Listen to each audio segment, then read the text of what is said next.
Entonces, ayer vimos los principios de interpolación lineal, ¿no? Vimos cuáles son los métodos de interpolación lineal que en general se usan más. Comenzamos primero por el asunto de, ¿no?, que los estimados no son lo verdadero, o sea, no es, y nunca vamos a poder obtener en función de las muestras de las que disponemos el valor verdadero de un bloque. Inclusive el estimado total nunca va a ser el valor verdadero, no se va a poder, ¿no? Simplemente una aproximación en función de la información que tenemos, ¿no? Ese valor del bloque nunca lo vamos a poder conocer, ni después del minado, ¿no? Vamos a quizás tener una idea de cuál es el recurso total de la mina, pero información bloque por bloque nunca se va a obtener, ¿no? Ni aún después del minado, porque no se mina bloque por bloque, ¿no? Y no se analiza la información de cada bloque a la vez. Entonces, los estimados siempre tienen errores. La idea es minimizar esos errores, ¿no? No hay forma de evitar cometer los errores, entonces la idea es tratar siempre de minimizar el efecto de los errores, ¿no? Obviamente, una de las formas de minimizar esos errores es hacer uso de los controles geológicos que hay, ¿no?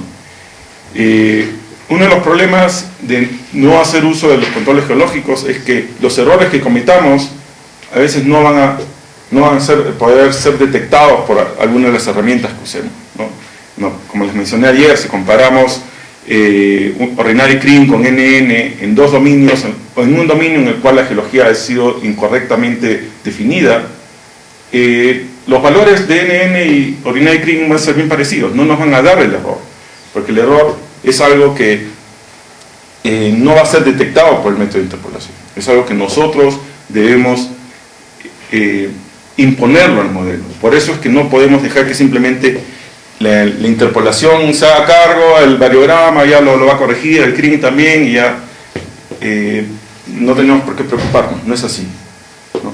La geología nosotros debemos controlarla, nosotros debemos saber. Si no conocemos bien la geología, la interpolación no va a salir tan bien, ¿no? Eso es de esperarse, por ejemplo, cuando uno recién está comenzando un nuevo proyecto, la geología no está bien definida, uno debe asumir, ¿no?, que no va a salir tan bien, pero siempre uno debe tratar de usar lo más posible el conocimiento geológico del depósito en el que uno está trabajando. Hay distintos tipos de control en la mineralización, distintos tipos de dominios que se pueden usar para controlar la interpolación. Control geológico en sí, ¿no?, que ya es litológico, estructural, como se usan estos elementos. Tenemos los determinísticos, tenemos métodos definidos por indicadores. Eso lo vamos a ver hoy día, cómo se usan indicadores para definir zonas y también para identificar bloques que estén por encima de unos ciertos valores. Eso vamos a ver hoy día. Y en general nosotros siempre usamos combinación de métodos, porque casi todos los métodos, ya sea gray shells, zonas con indicadores o bloques tallados con indicadores, siempre los combinamos con geología, porque aún en los casos en que el control litológico no sea el más importante, siempre es importante, ¿no? Entonces siempre hay un control litológico. Por eso que cuando en bismuto siempre combinamos el modelo determinístico con la litología, porque aún en la alta ley es distinta alta ley dentro de ExoVerde que alta ley dentro de EndoCafé, para el zinc, por ejemplo, ¿no? Entonces, es por eso que nosotros siempre combinamos, y las combinaciones que hacemos las hacemos en función de nuestro conocimiento del depósito. No, lo hacemos así no porque se nos ocurrió hacerlo, lo hacemos así porque nuestro conocimiento del depósito nos indica que debemos hacerlo así.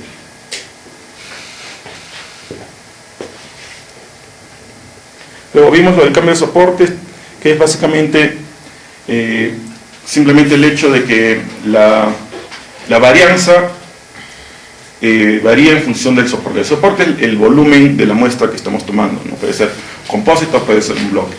Aumenta el volumen, la media debe permanecer bien, al menos que estamos combinando dominios al aumentar el volumen. En general la media debe estar igual o muy parecida, pero la varianza disminuye al aumentar el volumen. Es lo principal que tenemos que tener en cuenta por el momento. Eso quiere decir que la varianza de los bloques en general va a ser menor que la varianza de los compósitos, ¿no? Igual, una varianza de los ensayos, que son a un soporte menor, entre 1 y 3 metros, va a ser menor que la varianza de nuestros compósitos, que son a 7.5 metros, ¿no? Igual, la varianza de los compósitos a 7.5 metros va a ser menor que la varianza de los compósitos de 15 metros, ¿no? Hay diferentes varianzas. ¿Ah? La varianza de 7.5 es mayor que la de 15, sí. Pero, ¿no? Entonces, siempre que aumenta el soporte, disminuye la varianza. ¿Qué tanto aumenta o qué tanto disminuye? Eso lo vamos a ver ya sea más tarde o mañana, dependiendo el tiempo que tengamos, qué tanto avancemos, cuando veamos en un poco más detalle este tema del cambio de soporte. Pero por el momento lo importante es el asunto de conocer que cuando estamos hablando de soporte más grande, la varianza es menor. Luego vimos algunas condiciones que debe cumplir un método de interpolación lineal para que sea válido. El primero, vimos que no debe tener sesgo global, ¿no? Que la media por dominio debe ser lo más parecida a la real. En general, como no sabemos cuál es la real, la forma en cómo nosotros comparamos esto es comparando con los compósitos, con el NN, ¿no? De nuevo, aquí, si es que nuestro dominio no está bien definido, si comparamos solo con el NN o con los compósitos, no vamos a poder detectar verdaderos sesgos globales que podemos estar introduciendo. Entonces, el chequeo que nosotros hagamos contra compósito, contra NN, está en función de que nuestro dominio esté bien definido. Si el dominio está bien definido, esa comparación es válida, nos va a indicar si estamos introduciendo sesgo global o no. Si nuestro dominio no está bien definido, lamentablemente no vamos a poder detectar si estamos introduciendo sesgo global o no. Es por eso que es importante definir bien nuestros dominios geológicos. El otro asunto es el asunto del conditional bias, que es básicamente que ya no estamos mirando al sesgo desde un punto de vista global, sino que estamos mirando al sesgo desde un punto de vista a diferentes cutoffs, ¿no? Vemos a este cutoff, no, este es el estimado, este es el real, a este cutoff, cuál es la ley promedio para el estimado y cuál es la ley promedio para el real, y así a diferentes cutoffs. En general, todos los métodos de interpolación lineal introducen algún tipo de conditional bias. Es algo que no se puede evitar. Es producto de la combinación lineal de leyes. No se puede evitar, lamentablemente. Entonces, como toda cosa que no podemos evitar, lo que tenemos que hacer es minimizarlo, ¿no? Es tratar de minimizarlo para no afectar. En especial en lo que es modelo a largo plazo, conditional bias no es tan crítico, ¿no? El conditional bias es crítico cuando tú vas a hacer una selección en función de un cutoff. Nosotros no usamos el modelo a largo plazo para hacer selecciones de bloques, para ver, voy a minar este bloque y este no. Eso lo hacemos en función del modelo a corto plazo, ¿no? Entonces, en el modelo a largo plazo esto no es tan crítico, en el modelo a corto plazo sí. En el modelo de corto plazo nosotros necesitamos que la ley del bloque sea lo más cercana posible a la ley real. Ahí el conditional bias debe ser lo más pequeño posible. Entonces, en corto plazo el objetivo es minimizar conditional bias. Es lo más importante. En cambio, en largo plazo nosotros tenemos otros objetivos. Vamos a tratar de minimizar conditional bias, pero también vamos a tratar de minimizar otras cosas más. Entonces ya no es el objetivo principal, el conditional bias. Vamos a ver que hay otros objetivos que para poderlos lograr van a afectar el conditional bias. Eso lo vamos a ver un poco más cuando veamos la validación, ¿no? Entonces es un poco de balancear, ¿no? Tratar de minimizar el conditional bias, pero también tratar de lograr obtener este otro objetivo, ¿no?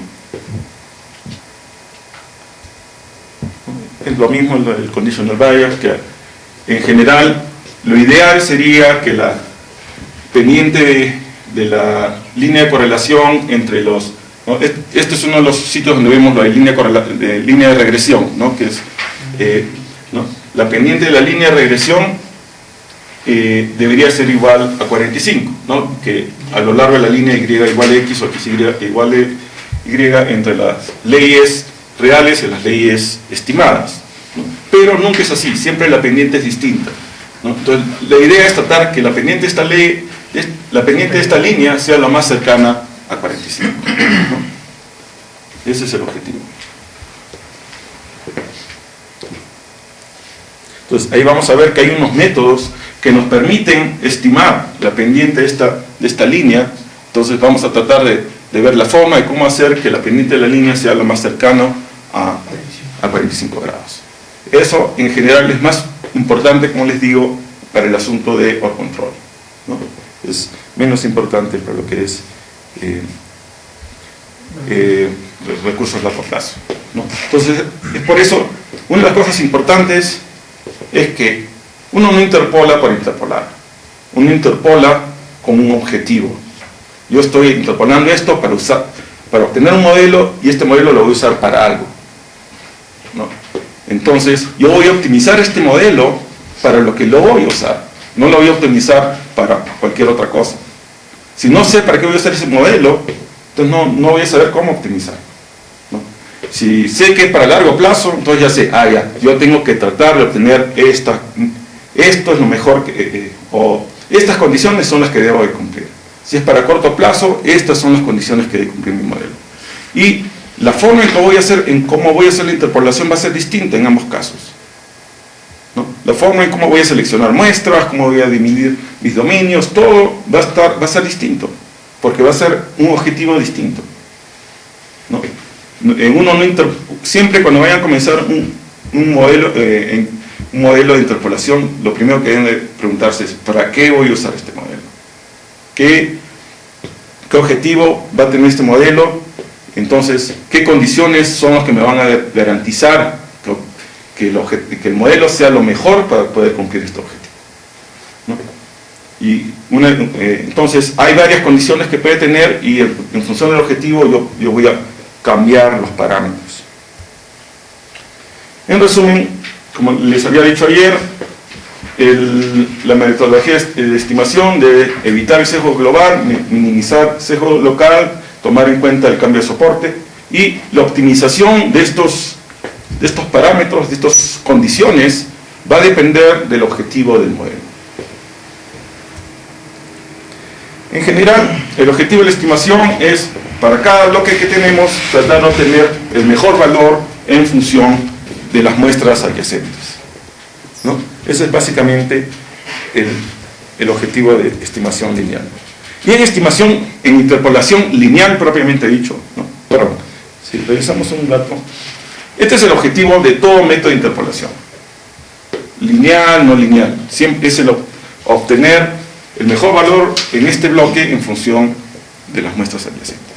Interpolación lineal es el tipo de métodos en los cuales la forma en cómo se calcula el mejor valor es por un simple promedio ponderado. De los pesos, se le asigna distintos pesos a las muestras adyacentes y se calcula el promedio de esas muestras en función de los pesos, ¿no? Esto es interpolación lineal. Todos los métodos de interpolación lineal funcionan así. La única diferencia es cómo asignan los pesos. Pero una vez que los pesos están asignados, se calculan en función de esta muestra, la ley del bloque. No es simplemente un promedio ponderado de las leyes de las muestras en función de los pesos, ¿no? En general, lo ideal es el peso asignado a las muestras, tener en cuenta los controles geológicos, el carácter espacial de la mineralización, la ubicación, forma, tamaño de los bloques, ubicación de las muestras con respecto a sí mismas y a los bloques.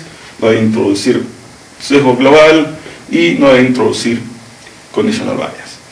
Algunas de estas condiciones las podemos controlar por el método de interpolación, algunas no. El hecho de que el método de interpolación tenga en cuenta el control geológico no depende del método de interpolación, va a depender de cosas externas al método de interpolación, ¿no? Va a depender que lo dividamos el depósito en dominios homogéneos y que interpolemos esos dominios separadamente. Pero eso no es parte del método de interpolación. En el método de interpolación no hay parte en la fórmula en que identifique en qué dominio está. No, eso es algo que nosotros le ponemos.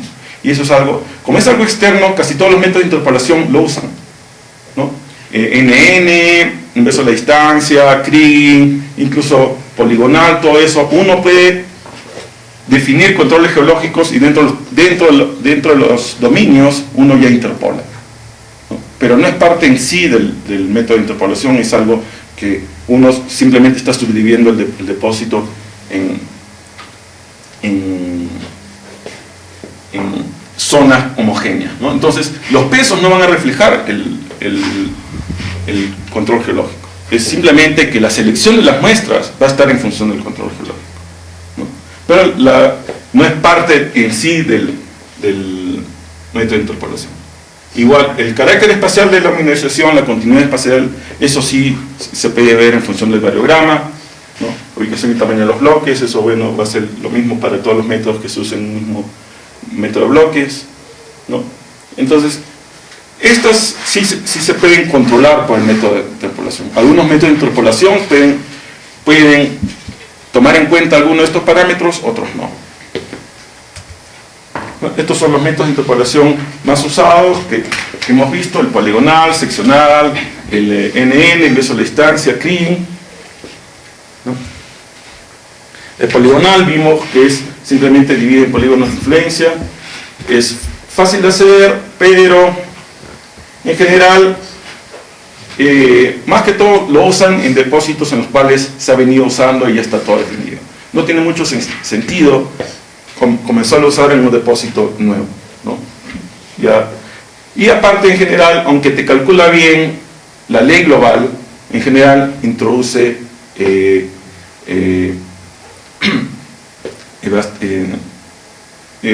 bastante conditional bias, introduce también discontinuidad en los estimados, porque solo asigna una muestra a cada uno, ¿no? Y no toma en cuenta el cambio de soporte, ¿no? Tiene un montón de desventajas, ¿no? Por lo cual en general no se debe usar como el método de interpolación principal, ¿no? Se puede usar de repente como un chequeo, pero no como un método de interpolación para obtener los recursos finales. Seccional, en general, se puede decir una variación del poligonal. Simplemente se divide el depósito en secciones, se calculan las leyes en las secciones en función de los compósitos dentro de esa sección, y luego se asigna la ley de la sección, se calcula la ley promedio de la sección y se asigna la ley de la sección al volumen de influencia de esa sección, ¿no? Pero en general tiene muchas de las ventajas del poligonal y las mismas desventajas. En general es básicamente una variación del método poligonal, ¿no? Fácil de hacer, pero lamentablemente, bueno, en general te da la ley global bien, pero introduce conditional bias. Nearest neighbor es básicamente también una variación del método poligonal, solo que en este caso de usar polígonos se asigna directamente la ley del compósito al bloque, ¿no? Se asigna la ley del compósito más cercano al bloque, ¿no? La ventaja es fácil de entender, fácil de hacer. El problema es que tiene los mismos problemas que el poligonal, ¿no? No toma en cuenta el cambio de soporte, una sola muestra por estimado, discontinuidad de estimados, porque cambia de compósito, pues, saltos fuertes, y no toma en cuenta la correlación espacial de las muestras. Se le puede forzar un poco de anisotropía, pero en general no toma en cuenta, no le puedes asignar pesos, porque siempre vas a usar una sola muestra, ¿no? Entonces, anisotropía no funciona tan bien en el NN, y aunque calcula bien la ley global, también tiene un conditional bias significativo, ¿no? El nearest neighbor está bien como para usar como chequeos, y por esa razón que nosotros lo usamos aquí en Etamina, simplemente como un chequeo, pero no se debe usar como el método que uno va a usar para el cálculo de recursos de un depósito de agua. Inverso a la distancia es el primero de los métodos que estamos viendo hasta ahora que usa más de una muestra. El resto usaba en general una muestra, y luego, bueno, en el seccional, primero asignabas una muestra a un polígono y luego combinabas la ley de los polígonos. Pero en general era una muestra a la vez. Cambio, aquí en inverso a la distancia es el primero de los métodos que estamos viendo que usa más de una muestra, entonces combina muestras y los combina en función de la distancia. Ya comienza a introducir el concepto de que hay una correlación de las leyes con la distancia. Usa una función de correlación bastante arbitraria, porque no hay ninguna razón por la cual inverso de la distancia al cuadrado o inverso de la distancia al cubo es mejor, ¿no? Pero por lo menos toma en cuenta la distancia. Ya es un gran avance. Y es por eso que es muy popular y es por eso que se sigue usando. Es un modelo, es un tipo de interpolación que es bastante fácil de setearlo. Casi todos los software para minería, ¿no? Gencom, Mindsight, no sé como DataMine o Vulkan, pero lo más seguro es que también tienen inverso a la distancia, ¿no? Y con algunas modificaciones que casi todos los software tienen también, se puede hacer que inverso a la distancia tome en cuenta la anisotropía, un poco el clustering, cambio de soporte. Entonces, inverso a la distancia es bastante flexible, nos permite obtener resultados bastante razonables y es por eso que todavía se sigue usando, ¿no? Las desventajas son que la correlación espacial que usa es arbitraria, aunque un poco se puede calibrar, pero en general es arbitraria, no minimiza la varianza de estimación, es decir, no hay forma de saber que el error que nos está generando, ¿no? Nosotros ya hemos visto la varianza de estimación ayer, entonces ya podemos ir pensando desde ese punto de vista, ¿no? Que el problema con inverso a la distancia que nos puede generar buenos valores, pero no necesariamente el error en esos valores es el menor posible en función de los datos que tenemos. Y lo otro es que si queremos hacer uso de anisotropía, clustering, todo eso, necesitamos variografía. Entonces, si ya tenemos variografía, que en general es la parte más difícil, ¿no? Casi siempre lo que más trabajo cuesta, lo que más hace que la gente le tenga miedo al Kriging es la variografía. Porque una vez que ya tienes tu variograma, setear el Kriging es relativamente sencillo, ¿no? No es nada del otro mundo setear la interpolación de Kriging. Es el obtener la variografía el paso complicado. Entonces, si para poder optimizar el inverso a la distancia has tenido que hacer variografía y una buena variografía, entonces, ¿qué te impide hacer Kriging? Ya es un poco... Y en general, Kriging, antiguamente, especialmente cuando se tenían computadoras lentas y todo, Kriging se puede decir significativamente más lento que inverso a la distancia. Actualmente la diferencia es mínima, no se nota, casi es bien difícil de ver la diferencia en el tiempo que toma interpolar un modelo con inverso a la distancia o con Kriging, ¿no? Entonces, muchas de las razones por las cuales se seguía usando inverso a la distancia en vez de Kriging ya no existen. Las únicas formas de optimizar el inverso a la distancia para que dé buenos resultados son tomando en cuenta la variografía. Entonces, si ya tienes variografía, ¿por qué no haces Kriging? Entonces, en general, no hay mucha razón para usar inverso a la distancia. Vamos a ver después que hay algunos casos en los que sí se puede justificar usar inverso a la distancia, pero son pocos. En general es preferible usar Kriging, ¿no? Entonces, ahí paramos porque primero íbamos a ver, antes de explicar los métodos de Kriging, tenemos que explicar de dónde salieron, ¿no? Y ahí es cuando comenzamos a hablar del asunto de error de estimación, varianza de estimación, ¿no? Error de estimación es el error teórico que ocurre entre la diferencia del valor estimado y el valor real, ¿no? El valor estimado lo conocemos, pero el valor real no lo conocemos, entonces el error nunca lo vamos a conocer, ¿no?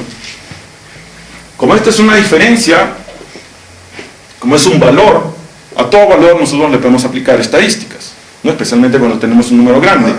Esta diferencia es por bloque, entonces nosotros tenemos un error en cada bloque, podemos calcular la media de los errores para todos los bloques y la varianza de los errores para todos los bloques, ¿no?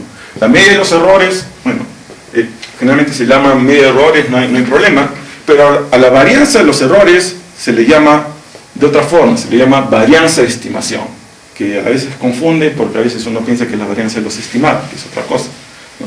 Entonces, la varianza de estimación es la varianza de este valor, ¿no? Y en general, ayer vimos que todo método de estimación debe tener una media de errores igual a 0 y una varianza de estimación lo más pequeña posible, ¿no? Porque la idea es que los errores sean como siempre no podemos eliminar los errores, entonces lo que queremos es que minimizarlos. Y no vamos a poder lograr que todos los errores sean 0, pero vamos a tratar de que la mayoría de los errores estén alrededor de 0. ¿Por qué? Porque tener errores, una media de errores igual a 0, va a garantizar que tengamos un modelo de recursos que en promedio no sea sesgado, ¿no? Que no haya una diferencia entre la ley estimada y la ley real.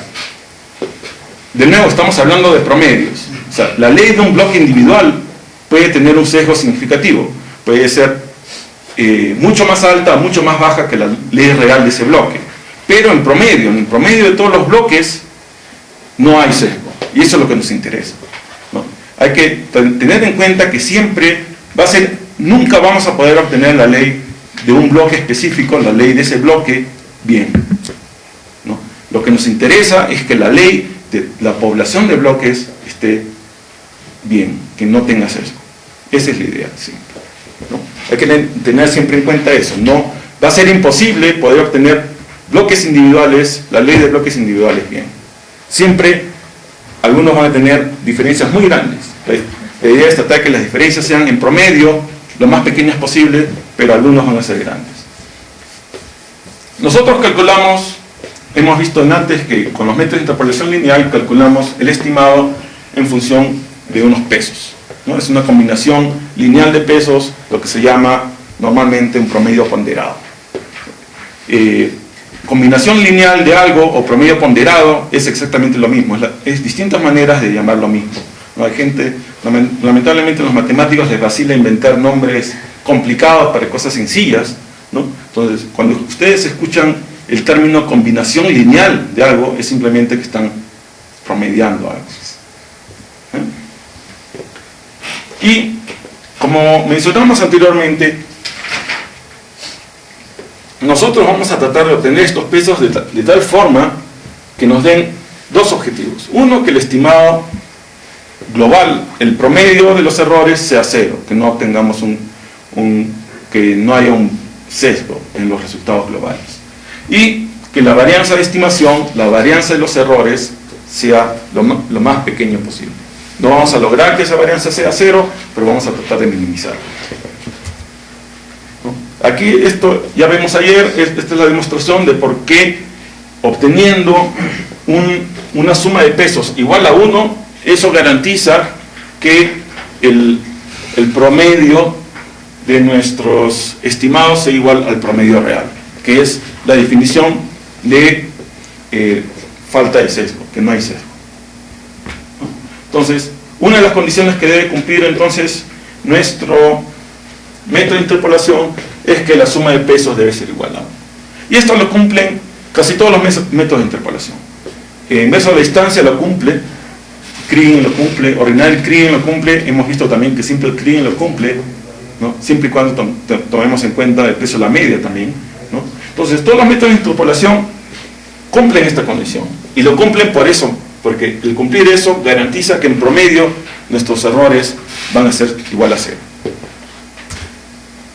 Y luego ya vimos la primera condición, que era que los pesos, la primera condición de los pesos es que sumen igual a 1 para que no haya sesgo. Ahora vamos a tratar de ver la segunda condición, que es minimizar la varianza.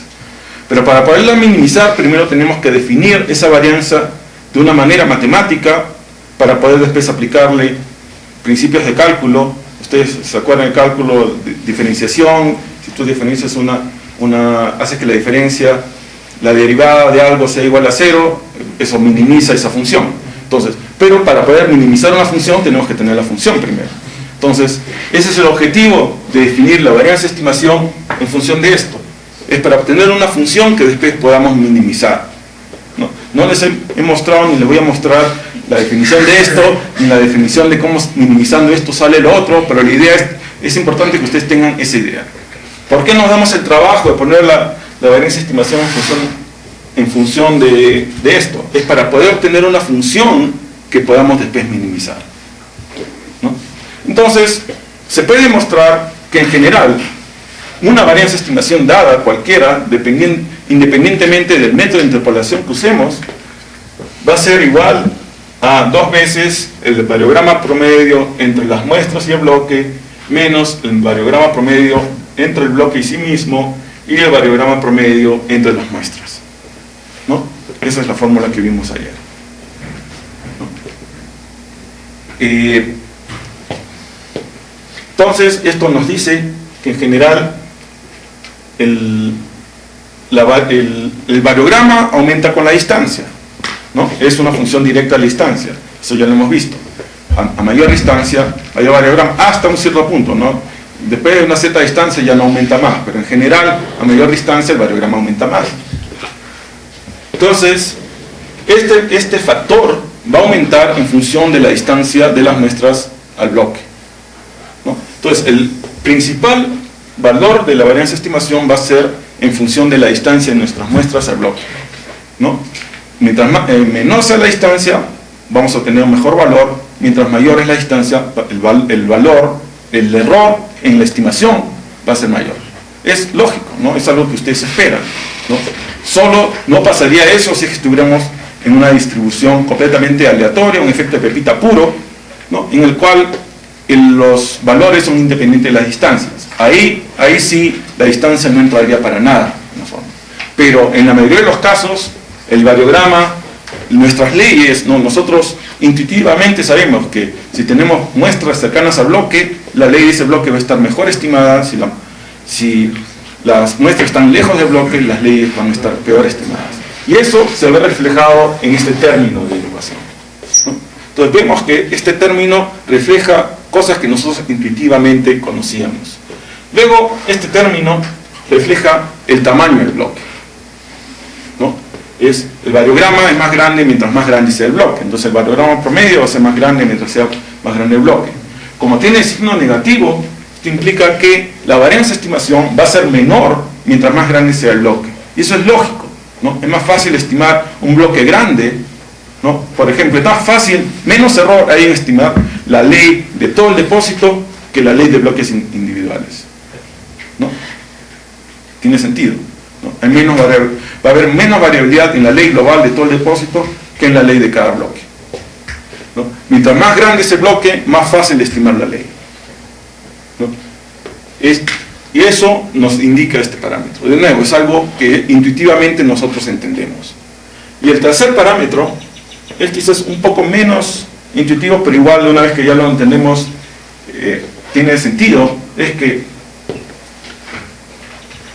mientras mayor sea la distancia entre las muestras, menor es la varianza de estimación. Si las muestras están muy juntas entre sí, ¿no? No es lo que vimos ayer.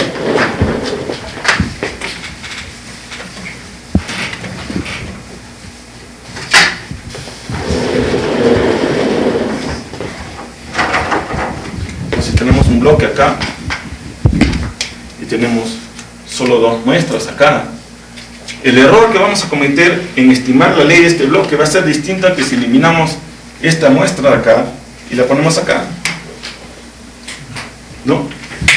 En este caso el error va a ser menor que si tenemos las 2 muestras aquí juntas, ¿no? Eso es lo que nos está diciendo el tercer término, ¿no? Y en cierta manera tiene sentido. Aquí estamos capturando más la distribución espacial de leyes alrededor del bloque.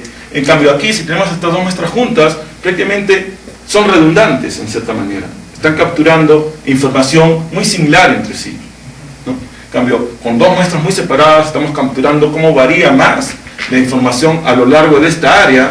El bloque está en medio del área, entonces vamos a tener más información con respecto al bloque, ¿no? Por ejemplo, si hay un tren, hay una tendencia a disminución de leyes, estas 2 muestras juntas no van a capturar eso. Que teniendo una muestra acá y otra muestra acá, ahí lo va a capturar mejor el tren. entonces vamos a poder capturar mejor el promedio. Guillermo, ¿y cómo influyen los puntos del bloque? Por ejemplo, ahí dice el diagrama promedio de los puntos del bloque. Los puntos del bloque es algo que nosotros forzamos, es arbitrario, ¿no? Eso es lo que dijimos ayer. En general, más o menos ya se sabe que un cierto número de puntos es lo que se llama la discretización, ¿no? ¿Cuántos puntos dividimos el bloque para poder estimar la ley del bloque? Es la discretización. Que en general, en 2D, en dos dimensiones, 16 puntos en general más o menos es suficiente, ¿no? Uno ve una cierta especie de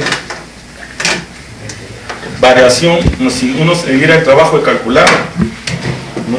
Por ejemplo el variograma, y aquí este es, por ejemplo, 1 por 1, 2 por 2 y así, 3 por 3 en números de puntos de discretización. Ustedes verían que el variograma de repente va subiendo hasta que se estabiliza, ¿no? Llega un valor a partir del cual, por más que aumentemos el número de puntos dentro del volumen, vamos a obtener el mismo valor, ¿no? Es uno de los criterios de aproximación numérica, ¿no? Entonces, a nosotros nos interesa discretizar en este punto, ¿no? Porque siempre, mientras más discretización usemos, eso va a aumentar el tiempo que demora en hacer el cálculo, ¿no? Entonces, no nos interesa usar 100% de discretización, ¿no? Demoraría mucho. Y es por gusto. Igual vamos a tener un valor. Entonces, nos interesa obtener un valor más o menos aquí. Un valor aquí no nos conviene porque nos va a dar un valor con mucho error, ¿no? Entonces, es por eso que nosotros, se han hecho estudios empíricos, porque no hay una teórica, ¿no? Y esto un poco, en cierta manera, va a depender también del variograma, de la variación espacial, ¿no? Pero en general se ha visto que más o menos un total de 16 puntos en 2D, que equivale a 4×4, en general da resultados bastante aceptables, y en 3 dimensiones alrededor de 30 puntos, que es más o menos el equivalente 4×4×2, da también resultados aceptables, ¿no? Y es por esto que nosotros usamos esos valores para la discretización. O sea, el 4×4 es el mínimo que deberíamos usar. Sí, es el valor que deberíamos usar. No recomendable. Si usas más, es muy probable que no tengas ningún beneficio, pero si usas menos, ahí sí hay probabilidad de que metas error, ¿no? Es por eso que en general 4×4×2, porque nosotros trabajamos en bloques en 3 dimensiones, ¿no? Nosotros usamos 4×4×2, ¿no? Depende del tamaño del bloque. ¿Ah? Depende del tamaño del bloque, mientras más grande o más chiquito o no. En cierta manera sí, pero no tanto. Un poco va a depender en cierta manera de la distancia promedio de los puntos al bloque, pero porque se utilizó 4×4×2 en bloques de 10, en bloques de 20. Sí, en general no afecta tanto la distancia. Ahorita no estoy 100% seguro. Yo creo que el tamaño en cierta manera tiene que ver, ¿no? Si el bloque es muy grande, se debería usar más puntos, ¿no? Especialmente si es grande en función de la distribución espacial de las muestras con respecto al bloque, ¿no? Y al revés, si el bloque es bien chiquitito, es casi un punto en comparación a las muestras, ¿no? O sea, si tú tienes... El problema es que nosotros tenemos que usar un valor promedio porque la distancia de nuestras muestras al bloque no es constante, ¿no?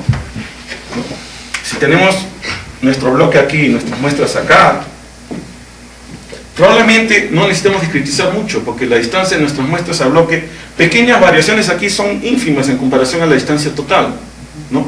Pero en cambio, si tenemos un bloque de este tamaño, entonces la distancia de acá a acá y la distancia de acá a acá es bien grande, ¿no? Y eso va a variar. El variograma de acá a acá y el variograma de acá a acá es distinto. Entonces probablemente un bloque mucho más grande va a necesitar una discretización más grande, ¿no? Entonces, pero el problema es, nosotros estamos trabajando con una distribución espacial de muestras con respecto al bloque variable, ¿no? A veces tenemos muestras bien pegadas con respecto al bloque, a veces muestras bien lejanas con respecto al bloque. Entonces nosotros estamos tratando de compensar el error promedio, ¿no?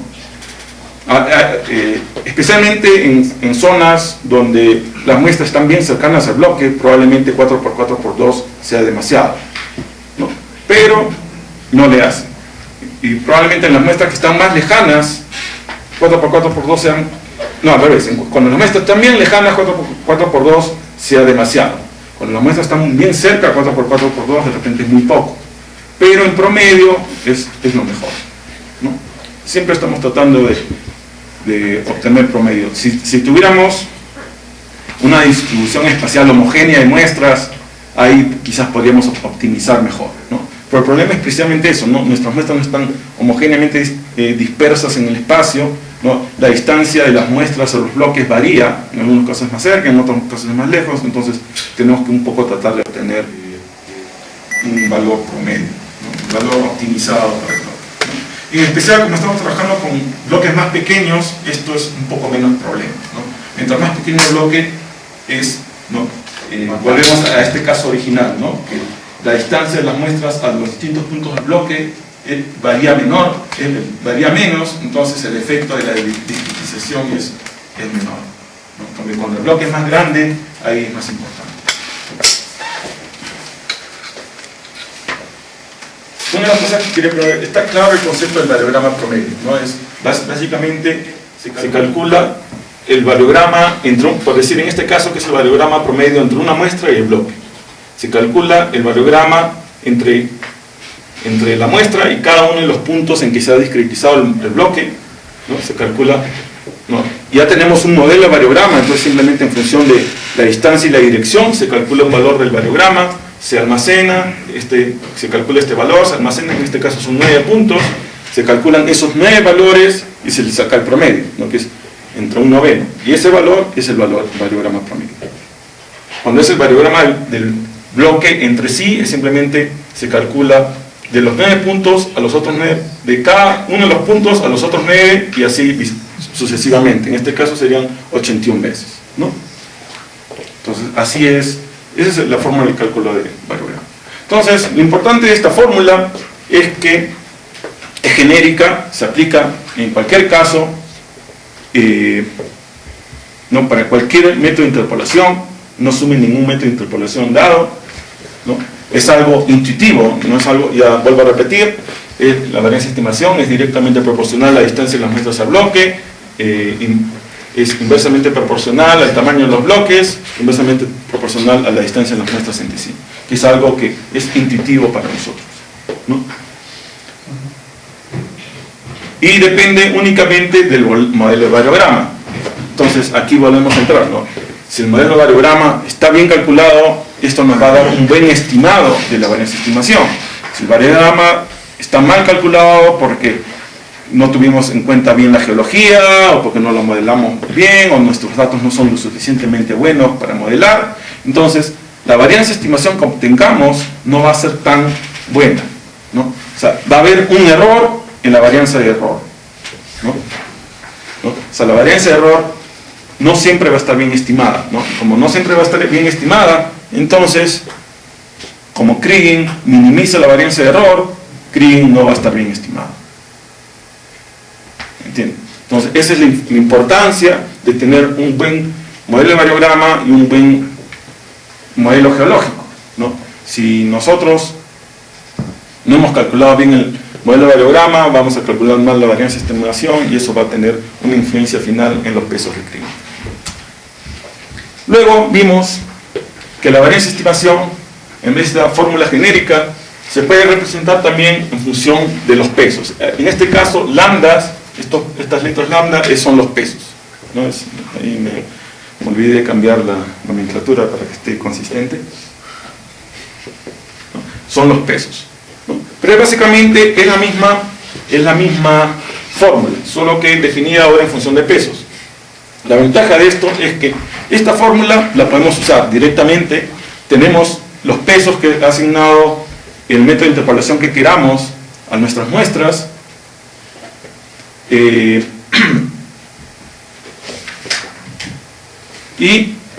podemos tener nuestro modelo variograma, lo podemos meter aquí y con eso podemos calcular la varianza de estimación. Por ejemplo, ¿Qué pasa si usamos el método de NN? Solo tenemos una muestra. El peso es 1, ¿no? Entonces va a depender de la distancia de esa muestra al bloque, y luego el variograma de la muestra entre sí es el efecto de Pepita, ¿no? Que es pequeño, entonces este factor va a ser pequeño, entonces la varianza de estimación va a ser relativamente grande, ¿no? Entonces uno de los problemas, precisamente de NN o de los métodos que usan pocas muestras o una sola muestra, es que la varianza de estimación va a ser grande. Mientras más muestras usemos, eso va a hacer que la varianza de estimación disminuya, especialmente por este término de acá. Tenemos varias muestras, especialmente si las muestras son distantes entre sí, esa distancia se va a ver reflejada en este término, y esto va a hacer que disminuya la varianza de estimación, porque este valor siempre va a ser el mismo, porque esto solo depende del tamaño del bloque, el bloque es el mismo para todos los casos, ¿no? Entonces este valor no va a cambiar, pero este valor va a cambiar en función de la distancia de las muestras. Si solo usamos una muestra, este valor va a ser pequeño, entonces la varianza de estimación casi no va a ser alta. En cambio, mientras más muestras usemos, eso va a disminuir este término. Es por eso que hay mucha gente que le gusta usar la mayor cantidad de muestras posibles, ¿no? Porque eso hace que este término disminuya, ¿no? Entonces la varianza de estimación en general va a ser, este término aumente, como es negativo, eso va a hacer que la varianza de estimación en general sea más pequeña, ¿no? El problema con eso, y es lo que vamos a ir viendo poco a poco, es que todo lo que hacemos en interpolación siempre tiene un efecto, ¿no? Casi siempre puede tener un efecto positivo en algo, pero tiene un efecto negativo en algo, ¿no? Si muchas veces para usar un montón de muestras, ¿qué tenemos que hacer? Buscar más lejos, ¿no? Y ayer vimos que ordinary, una de las razones por las cuales usamos ordinary Kriging es porque solo tenemos estacionalidad local. Y la única forma de estar seguro que tenemos estacionalidad local es que nuestro elipsoide de búsqueda no sea muy grande. Si es muy grande, ya es muy posible que estemos saliendo de esa condición de estacionalidad local. Entonces, si queremos agarrar muchas muestras, eso teóricamente va a bajar esto.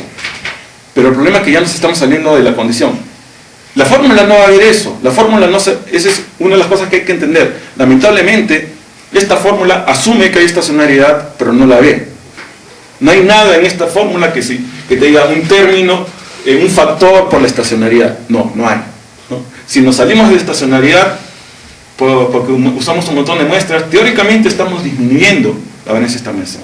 Pero al mismo tiempo, estamos yendo en contra de una de las condiciones que se asumió cuando se usó esta muestra, esa fórmula, ¿no? Entonces, es por eso que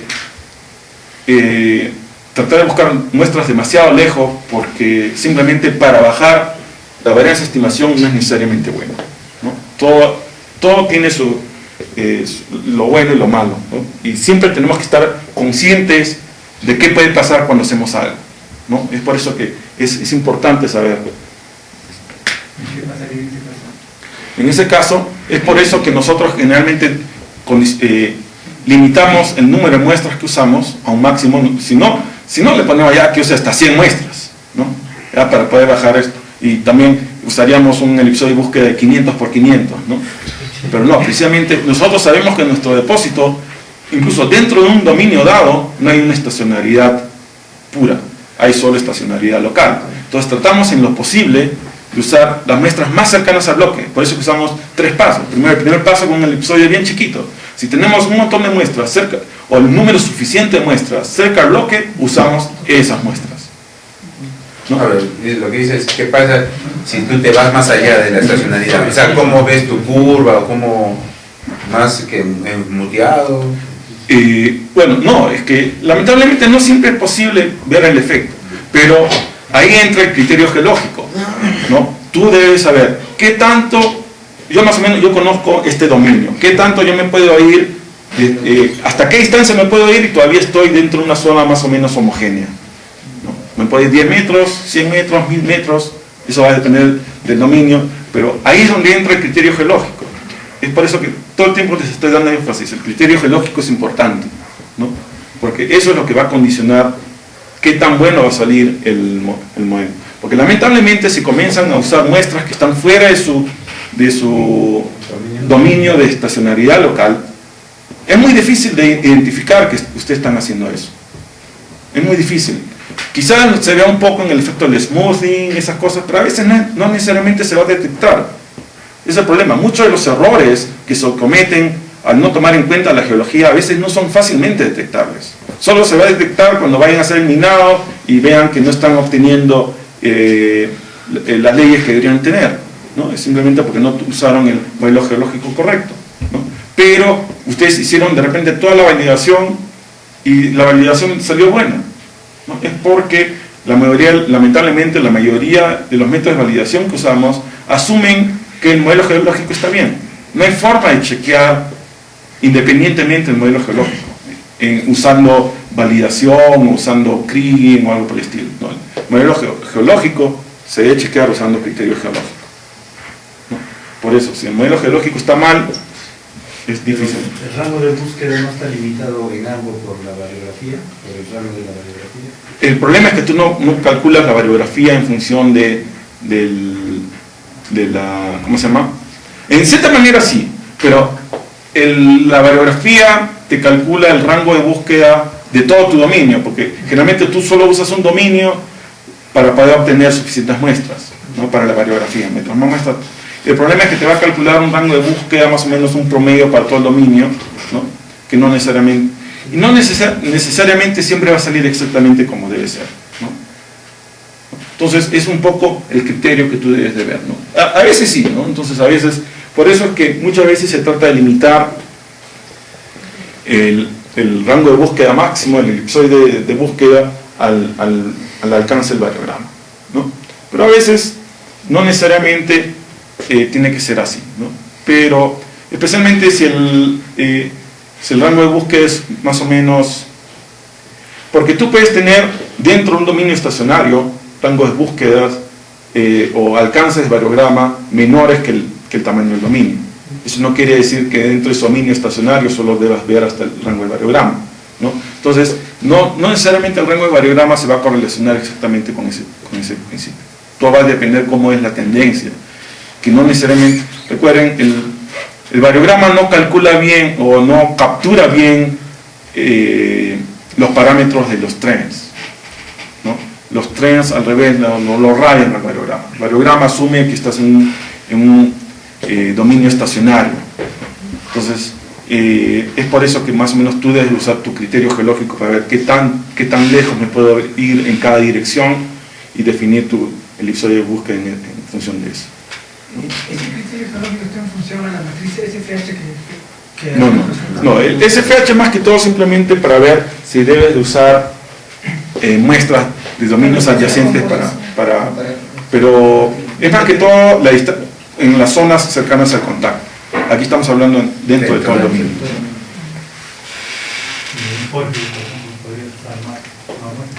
¿Ah? Claro, en un pórfido puedes usar, en general, en el intrusivo, especialmente lejos de los contactos, ahí tú puedes buscar, la mineralización es más homogénea, puedes buscar más lejos, ¿no? Puedes usar rangos de búsqueda más largos. En el scan, deberías, especialmente scans delgados, como el lindo rosa, de repente deberías usar rangos de búsqueda más pequeños, especialmente en la dirección perpendicular al contacto, ¿no? Pero no es tan crítico en esos casos porque como el dominio es delgado, ¿no? Por ejemplo, el dominio es de este ancho, si tú haces tu elipsoide de búsqueda así, o sea, demasiado ancho, no pasa nada, porque aquí no vas a encontrar muestras, entonces no le hace, ¿no? Entonces, en cierta manera, a veces tampoco no hay que preocuparse demasiado de eso, ¿no? Si no hay muestras, no lo va a agarrar. Lo único que tienes que asegurarte de que lo hayas seteado bien y que no vaya a agarrar muestras de los dominios adyacentes, ¿no? Ahí sí intervienen esos contactos del SFH, ¿no? Bueno, claro, ¿no? Especialmente si los contactos deben ser duros, ¿no? Ahí defines que, ¿no? Pero o sea, por error pusiste contactos suaves, entonces ahí ya se pega, ¿no? Entonces a veces pasa eso, ¿no? Es por eso, especialmente el endo rosa, es por eso que era una de las tipos de roca que tuvo más problemas en 2008 en todos los modelos. ¿Por qué? Porque en muchos casos usó ya sea contactos suaves o contactos firmes, y pasaba esto. Entonces agarraban un montón de muestras, especialmente del intrusivo o del endocafé, ¿no? Entonces esto casi siempre, especialmente el endocafé tiene la ley más alta que el endorrosa, entonces le subía la ley al endorrosa, ¿no? Entonces el endorrosa en particular es un tipo de roca en el cual hay que estar bien cuidadoso con el SFH, ¿no? Porque por este hecho es bien fácil para el endorrosa agarrar muestras de las rocas adyacentes, porque es bien delgado. Entonces si le ponen un SFH muy liberal va a afectar, va a introducir un sesgo global, ¿no? La ley promedio ya no va a ser representativa. Entonces tiene que tener bastante cuidado, no solo con el endorrosa, sino con todos los tipos de rocas que son relativamente delgados, ¿no? El endodiópsido, a veces el endocafé también mismo a veces es delgado, ¿no? Entonces tiene que tener cuidado, ¿no? ¿No? Especialmente con respecto al tamaño del elipsoide de búsqueda, ¿no? Recuerden el último elipsoide de 300 por 300 es un tremendo boque. En ese caso del joven que pasó eso el año pasado, era porque tenía contactos firmes de 21 o 22 creo, y luego se pasó a 25, pero, o se puso duros también. Claro, se pasó de 25 a 21, creo. Claro, estaba agarrando hasta 50 metros del contacto, entonces estas muestras de por acá agarraban, ¿no? Entonces, agarraba más muestras del otro tipo de roca que del mismo tipo de roca, ¿no? El contacto dice eso, No, pero ahí usted tiene que... bueno, a veces... Es por eso que nosotros, el proceso de interpolación es un proceso iterativo. A veces, no, por ejemplo, en este caso, no se nos ocurrió que podía pasar, ¿no? Y pasó. Pero ahora ya sabemos. El mole ha sido más interactivo que... ¿No? Entonces, como ya sabemos que puede pasar eso, hay que tener cuidado, ¿no? En esos casos, de repente ya el contact plot nos dice eso, pero yo sé que si hago esto, ¿qué me puede pasar? Entonces, lo pongo un poco más duro y de repente lo interpolo y me sale, no, está muy duro, tengo que ponerlo un poco más suave y así. Lamentablemente, no esperen que les salga bien a la primera, ni a la segunda, ni a la tercera, ¿no? Tienen que hacerlo varias veces hasta que les salga bien, esa es la idea, ¿no? Van probando, ¿no? De repente un tipo de roca ya les salió bien, pero el otro está mal, y así van modificando, y a veces por modificar uno valoran el otro, y así van, hasta que ya les sale algo bastante bien, ¿no?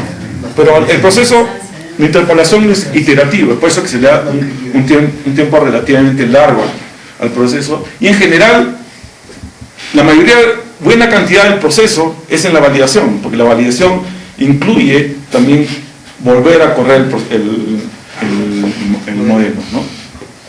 Entonces, no se desesperen si es que ven que este está mal, tengo que volverla a correr, es normal, ¿no? Ellos no se desesperan.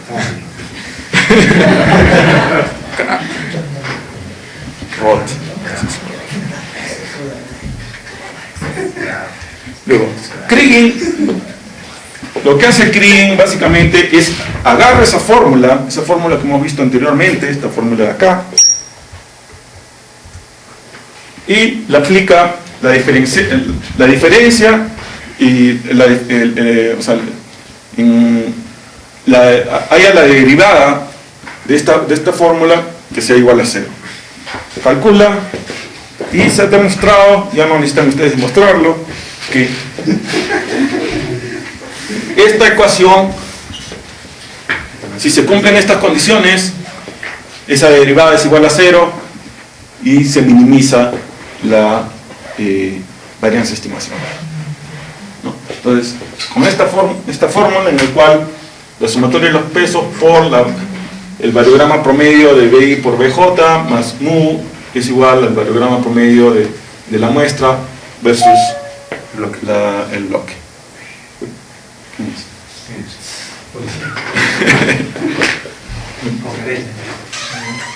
Y tenemos, esta es una de las condiciones.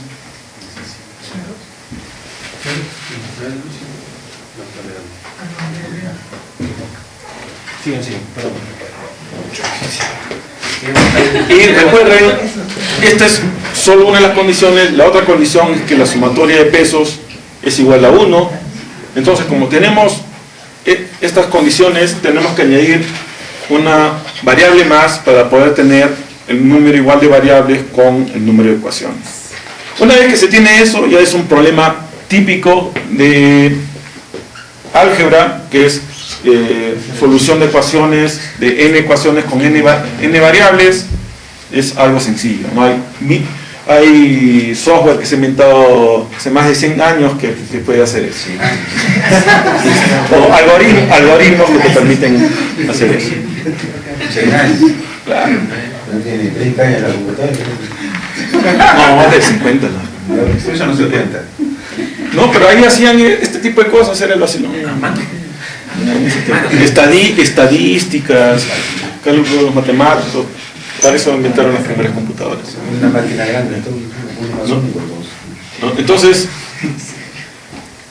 usando estas ecuaciones, vamos a calcular los pesos que supuestamente minimicen la varianza de estimación. Obviamente, siempre hay que tener en cuenta esa varianza de estimación está minimizada, asumiendo que este modelo de variograma sea correcto y que estemos en un dominio estacionario, ¿no?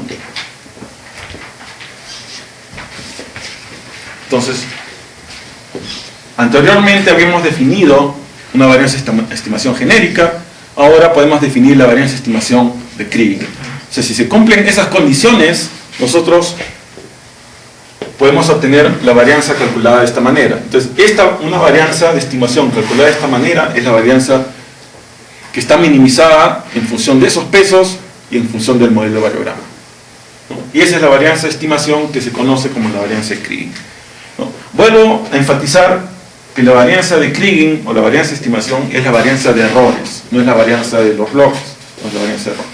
Y se calcula, como ustedes pueden ver, para cada bloque específico. No es la varianza de errores global, es la varianza de cada bloque, ¿no? Y está en función, ¿no?, de los pesos que se va a usar al momento de hacer el Kriging, el variograma promedio, entre las muestras y el bloque, el variograma promedio del bloque con sí mismo y este parámetro mu de Lagrange, ¿no? Entonces, eso es... Ese valor de la varianza de error, ya automáticamente lo calcula y lo coloca en el bloque, en un ítem. Si queremos. Es lo que queremos, ¿no? Como les mencioné ayer, la varianza de estimación, lamentablemente, se ha descubierto la varianza de Kriging, que en verdad no es tan útil como se pensaba, ¿no? Comenzando, tal como mencioné en este slide, en verdad subestima en general la varianza de error real, ¿no? Porque asume, solo depende de la configuración de datos, ¿no? Si vemos aquí, no entra para nada el valor de las leyes, solo entran los pesos y el modelo de variograma y el mu que se mete de contrabando. Pero no entra para nada los valores. Como no entran los valores, en general tiende a subestimar la varianza estimada, la varianza real de errores, ¿no? Entonces, en general, cada vez se usa menos, ¿no? Nosotros, en la mayoría de modelos, todos los años siempre hemos creado una variable dentro del modelo de bloques para almacenar la varianza de estimación. Siempre la hemos almacenado y nunca la hemos usado, ¿no? ¿Por qué? Porque en general no... Costumbre. No es costumbre, uno nunca sabe cuándo la quieres usar, pero nunca la hemos usado, ¿no? Mindsight, como vamos a ver un poco más tarde, te da la opción de guardar ya sea la varianza de estimación propiamente dicha o la raíz cuadrada de la varianza de estimación, que es la desviación estándar. En general es preferible la desviación estándar porque es en unidades más razonables. No recuerden la varianza, como es siempre unidades al cuadrado, especialmente si está con bismuto, arsénico, ¿no? Es 10.000 al cuadrado, son 10 a la 8, ¿no? Tendrías que hacer una variable así para poder guardar esos valores. En cambio, la división estándar está en unidades las unidades de la variable, es más sencillo.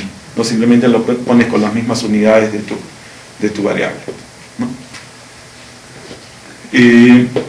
Entonces, pero en general se ha descubierto que no es tan útil como se pensaba. Pero siempre algo te puede dar una idea de que especialmente la calidad de la información alrededor de tu bloque, ¿no?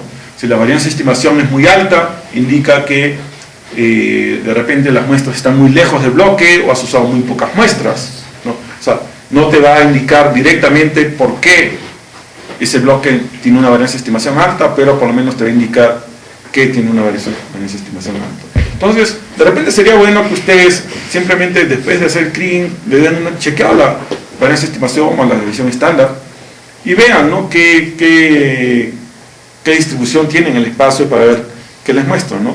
Lo que ustedes deberían esperar es que den en el centro del depósito la varianza de estimación debe ser baja y en los bordes la varianza de estimación debe ser más alta, ¿no? Porque ahí es donde hay menos datos, ¿no? Y ahí hay más posibilidad de error. Si ustedes ven algo distinto, entonces eso les puede indicar que hay un error por ahí, de repente hay un error en alguna parte del seteo de Kriging que está haciendo que no esté agarrando suficientes muestras, ¿no? Entonces, no se pierde nada siempre dándole una chequeada, ¿no? En vez de estar chequeando el número de datos, algo así, es un chequeo más rápido, ¿no? Sortean la varianza de estimación para todos sus bloques y ven, ¿no? Lo que ustedes esperan, lo lógico es que hacia el centro del depósito la varianza de estimación sea menor. Y lo que hay que tener en cuenta es que como nosotros usamos el correlograma, la varianza de estimación está estandarizada de 0 a 1, ¿no? Entonces el valor va a salir entre 0 y 1. Entonces, 1 es una varianza alta, 0 es una varianza baja. Entonces no va a salir en las unidades reales. La varianza de estimación es un estimador del error de estimación. No es el error real, no es simplemente un estimador. No hay forma de conocer ese error real y aparte la varianza de Kriging depende de ciertas condiciones, ¿no? De que el modelo de variograma sea correcto, depende de que estemos en estacionariedad, entonces depende de ciertas cosas, entonces no es la varianza real, ¿no? Pero es lo mejor que podemos entender. Luego lo que les estaba mencionando ahorita, especialmente en el caso de nosotros usamos correlograma, entonces nuestra varianza de estimación va a salir de 0 a 1, ¿no? Entonces, si queremos calcular la varianza real de Kriging, tenemos que multiplicar esa varianza estimada, lo que sale en MindSight, multiplicarla por la varianza de nuestros datos, la varianza correspondiente a ese dominio, ¿no? Entonces, si tienen varios dominios, tienen que multiplicar cada dominio por la varianza del dominio, no multipliquen todos por la misma varianza, ¿no? Y hay algunos usos que se le puede dar a la varianza de estimación, pero por el momento es algo no es tan crítico, ¿no? En general no se usa tanto como se esperaba que se iba a poder usar. Luego, que ya tenemos bien definida la varianza de estimación, por si acaso esa varianza de estimación, esa fórmula en particular que mencioné,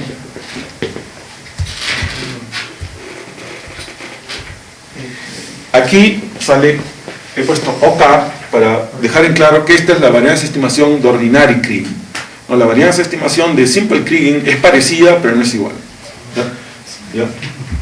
Si no me equivoco, creo que no tiene el mu y no me acuerdo. Sí, creo que simplemente no tiene el mu, y los pesos son los pesos de Simple Kriging, en este caso son los pesos de Ordinary Kriging, ¿no? Entonces, Simple Kriging y Ordinary Kriging son parecidos, pero no son exactamente iguales. Entonces, en este caso en particular, he puesto Ordinary Kriging, ¿no? Que es lo que más usábamos, por eso que lo menciono. No tiene sentido estarles repitiendo para uno y para otro.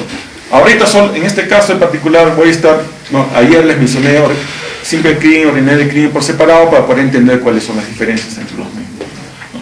Para poder entender de dónde salen, y qué significan, y en qué se parecen, y en qué se diferencian Simple Kriging y Ordinary Kriging, comenzamos primero con esta definición, que es la definición de un estimado en un punto U en el espacio, se puede calcular en función de las muestras, en función de la media de las muestras, la media en el dominio U, usando esta fórmula, y los pesos de las muestras, ¿no? Estos son los pesos estimados por algún método dado, ¿no? Esto es una fórmula genérica, ¿no? Todavía, ¿no? Hasta aquí no dice nada de ordinary kriging, simple kriging, se puede aplicar a cualquier método, ¿no? Entonces, simple kriging se basa en el principio que estamos en un dominio estacionario, ¿no? La media es exactamente igual en todos los puntos del dominio. M de I, M de U y la media del dominio es la misma, es el mismo valor en todos sitios, ¿no? En cambio, ordinary kriging se basa en el principio de la estacionariedad local, ¿no? M de I y M de U y este valor son iguales, pero no son iguales a la media global. Solo son iguales dentro del dominio, de un dominio definido localmente, ¿no? Entonces, y ordinary kriging, simple kriging solo va a funcionar correctamente cuando estemos dentro de estas condiciones, estemos de un dominio local, estacionario, totalmente. Ordinary kriging va a funcionar bien solo cuando estamos en un dominio localmente estacionario. Bueno, puede funcionar bien también si estamos en un dominio estacionario puro, pero no va a funcionar en un dominio en el cual no haya estacionalidad local, ¿no? Eso es crítico, ¿no? Si estamos en un dominio en que varían las leyes tan fuerte que aún en pequeñas distancias no hay estacionalidad local, no se puede, o si se aplica ordinary kriging, los resultados no van a ser óptimos, no van a ser correctos, ¿no? Ordinary kriging solo funciona bien si estamos en un dominio localmente estacionario. Por eso es que debemos tratar de definir nuestros dominios de búsqueda, el episodio de búsqueda, de tal forma que no rompa esta condición, ¿no? Esta condición se debe cumplir. A veces, ¿no?, en las zonas donde hay pocas muestras, rompemos esa condición. No importa, porque total ya sabemos que estamos en zonas, ¿no?, de pocas muestras, va a ser material inferido, no importa, en el paso 3 no importa mucho, más que todo ahí la idea es tratar de definir qué posibles valores podemos tener en esos bloques. Sabemos, lo hacemos conscientemente de que esos bloques van a tener un alto error, y por eso es que lo hacemos así, ¿no? Hay que entender por qué lo hacemos. Lo hacemos conscientes de que es muy probable que en la mayoría de los casos, en el paso 3, no estemos cumpliendo esta condición. Pero la idea es, especialmente en las zonas que nos interesan, ¿no?, el material que va a ser medido o indicado al final de cuentas, ese material debe ser interpolado de tal forma que estemos dentro de un dominio localmente estacionario, de tal forma que kriging sea hecho correctamente, ordinary kriging, y no tengamos problemas, y el estimado sea lo más correcto posible. Entonces, en simple kriging tiene varias condiciones. Uno, los pesos de las muestras, ¿no? Aquí quizás es debido especificar esto. Los pesos de las muestras no suman a 1. Lo que suma a 1 es la suma de los pesos de las muestras más el peso a la media, ¿no? En simple kriging nosotros tenemos, ¿no?, como les mencionaba ayer, explícitamente se usa un peso para la media, y esa media es la media global del dominio, ¿no? Y el peso de la media se puede calcular como 1 menos la suma de los pesos de las muestras individuales. Entonces, si esto lo pasamos acá, podemos poner que la suma de los pesos más de las muestras más el peso de la media suma 1, ¿no? Así que en total la suma de todos los pesos de las muestras más el peso de la media suma a 1. Eso siempre debe de darse, porque eso hemos visto que esa es una de las cosas que garantiza que no introduzcamos un sesgo global, ¿no? Entonces, el peso de la media depende inversamente del peso de las muestras. Si el peso de las muestras aumenta, el peso de la media disminuye. El peso de las muestras disminuye, el peso de la media aumenta. Es decir, estos pesos van a ser altos donde hay bastantes muestras. Entonces, donde hay bastantes muestras, esto va a ser alto, este va a ser bajo. Donde las muestras están lejos del bloque, mejor dicho, no tanto bastantes muestras, sino muestras cercanas al bloque, estos pesos van a ser altos. Si las muestras están en general bastante lejos del bloque, estos pesos van a ser bajos, el peso de la media va a ser alto.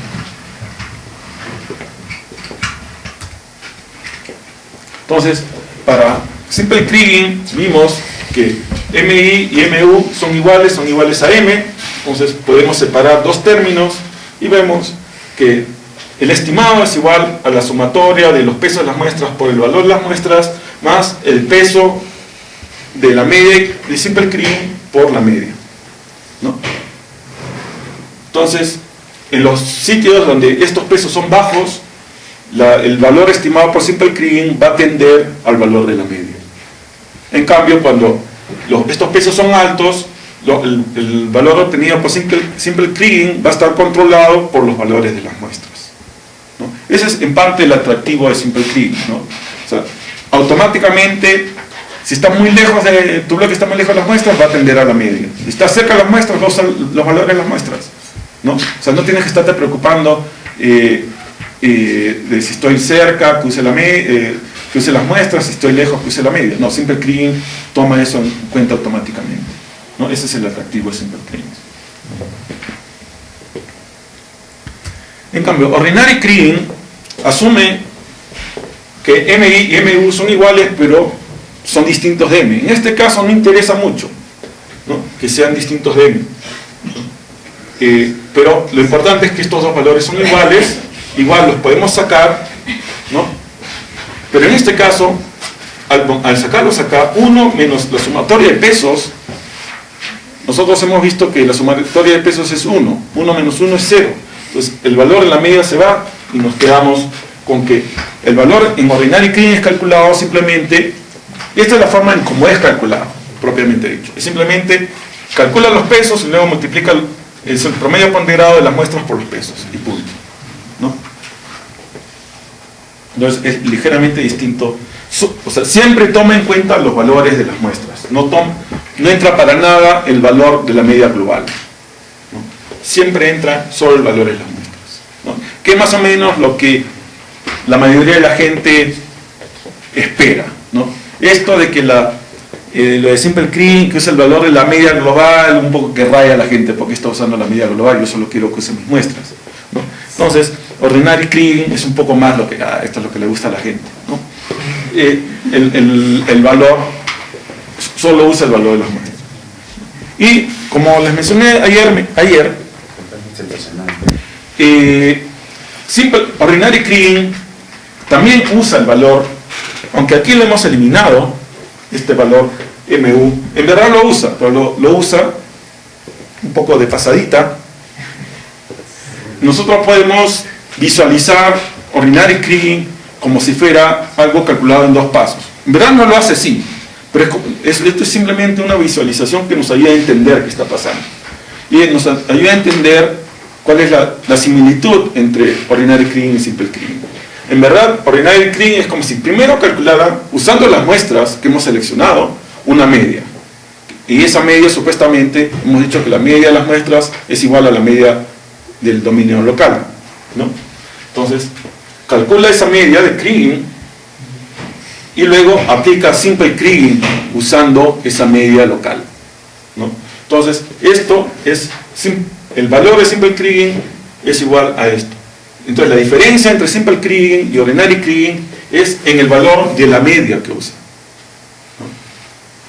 Porque estos son los pesos calculados por simple kriging. Entonces, si esta media fuera exactamente igual al valor de la media global, obtendríamos exactamente el mismo valor usando simple kriging, ordinary kriging, ¿no?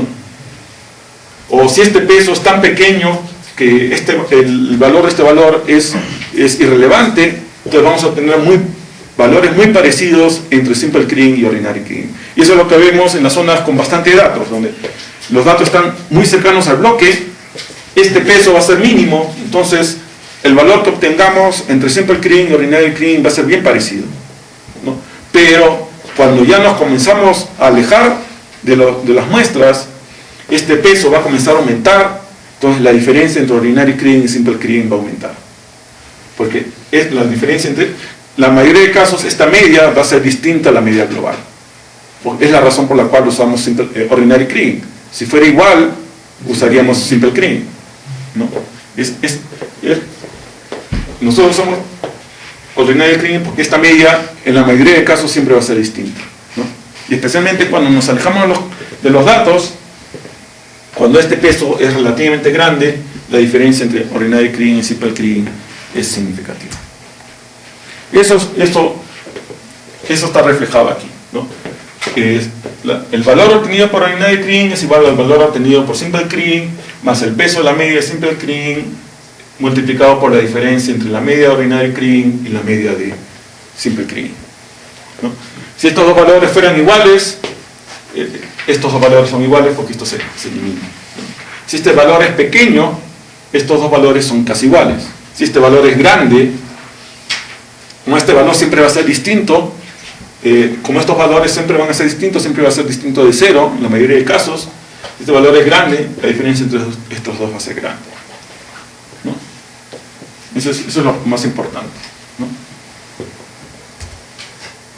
Luego aquí vemos un ejemplo de lo que pasa especialmente en las zonas donde el valor de la media nos vemos aquí, este es el valor de la media de ordinary kriging y este es el valor de la media de simple kriging.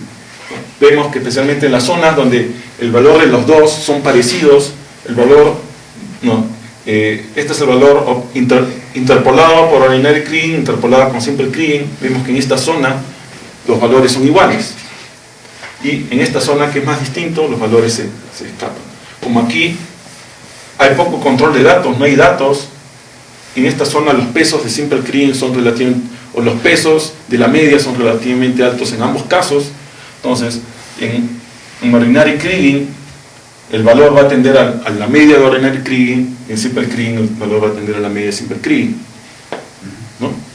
En estos casos, entonces, si tenemos un valor muy alto, vamos a tener en los bordes valores en ordinary kriging que son excesivamente altos. Es por eso que nosotros en los valores, en los bordes en los bordes del depósito donde tenemos pocos datos, por eso usamos simple kriging, porque si usáramos ordinary kriging podríamos obtener este tipo de cosas, que basta con que haya un valor alto que nos dispara el valor. Especialmente ordinary kriging se usa dos muestras nomás, basta que un valor sea alto, va a calcular la media de ordinary kriging, le va a calcular en base a esos dos valores, el valor alto va a dominar la media, entonces el valor obtenido va a estar dominado por ese valor alto, ¿no? Que no es correcto. Entonces por eso en esas zonas nosotros queremos que el valor tienda al background. Si no les gusta que el valor tienda al background, tienen que perforar más, ¿no? Pero esa es la idea, ¿no?